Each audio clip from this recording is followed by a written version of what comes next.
Hello everybody. Today I will explain two topics: pollen pistil interaction and double fertilization in flowering plant. But before doing these topics, let's recollect female reproductive part of flower called pistil because both the events occur here. So what are the parts of pistil? Upper broader part of pistil is called stigma, where pollen grain falls, or you can say pollination occurs. Second tubular part is called as style, from where pollen tube passes after germination.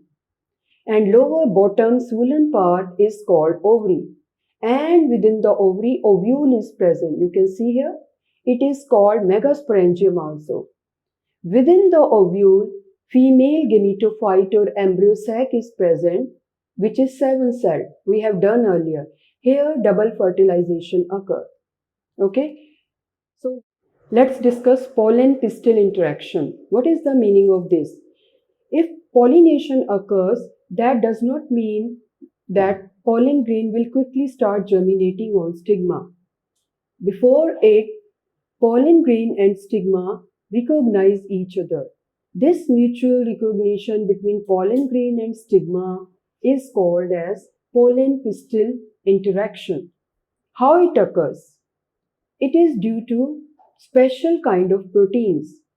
Some proteins are present on the outer surface of pollen grain, that is on exine, and same compatible proteins occur on the surface of stigma.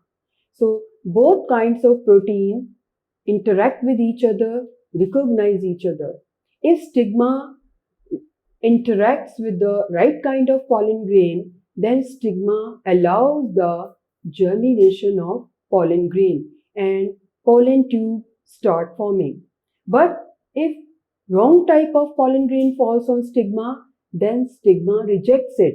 Then it inhibits or stops the pollen tube formation. Let's take example. So many pollen grains are floating in air. If guava pollen grain are in the air, they will fall on the stigma of guava only. Stigma will recognize it and allow its germination. And if pollen grain of guava falls on stigma of mango, then it will not germinate. Why? Because proteins of stigma will reject the pollen grain. They don't match with each other. If pollen grain and stigma are of the same species, then they recognize each other. So this we say that there is a continuous dialogue between pollen grain and stigma, due to which pollen grain germination is controlled. Next topic is double fertilization. What is double fertilization? Which involve participation of two male gametes. In angiosperm of flowering plants, two male gametes participate during fertilization. It is different from animals. In animals, only one male gamete participates. This is characteristic feature of flowering plants. How it occurs? It occurs in two steps. You can see here. First step is called as syngamy and second step is called triple fusion. What is syngamy? In this, one male gamete fuses with egg and forms zygote, which will develop into embryo.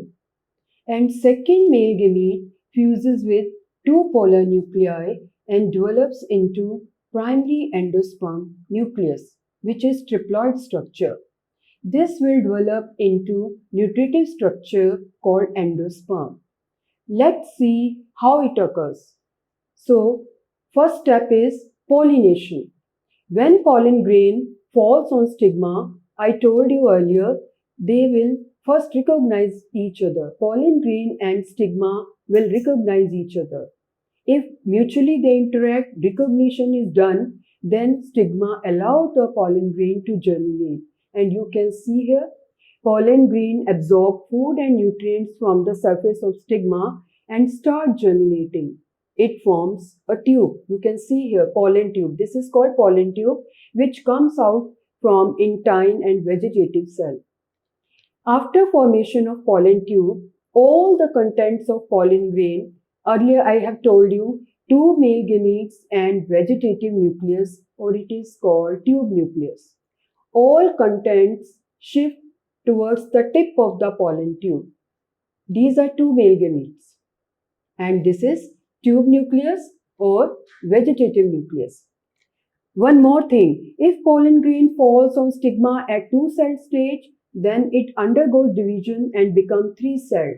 You can see three-nucleated stage. And if it is already three-nucleated, then it's okay. They will remain as such. After germination, pollen tube passes through stigma and style.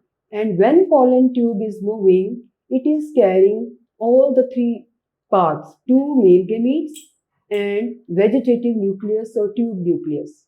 Actually, tube nucleus is guiding the pollen tube through style. It guides it towards the ovary.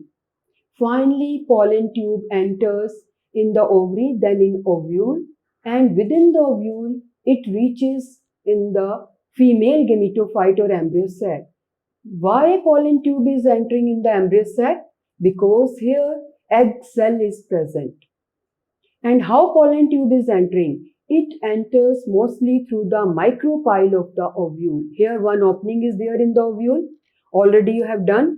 That opening is called micropyle. So most of the pollen tube enter through micropyle. Then it enters through synergid. Here egg apparatus is there. Egg apparatus consists of egg cell and synergid. Synergid guide the pollen tube towards egg. They burst. And two male gametes are released here. Two male gametes are visible here. They enter. One male gamete fuses with egg.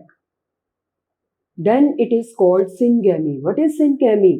Fusion of egg and sperm or male gamete is always called syngamy. And after syngamy, zygote is formed. And other male gamete fuses with two polar nuclei. These are two polar nuclei present in the central cell. They are haploid. So naturally, three nucleus are fusing now. That's why it is called as triple fusion. And the structure formed after triple fusion is called primary endosperm nucleus, and it will later on form nutritive structure endosperm. It will give nourishment to developing zygote, which has been formed by syngamy. So two steps are occurring during double fertilization. That's why it is called double fertilization.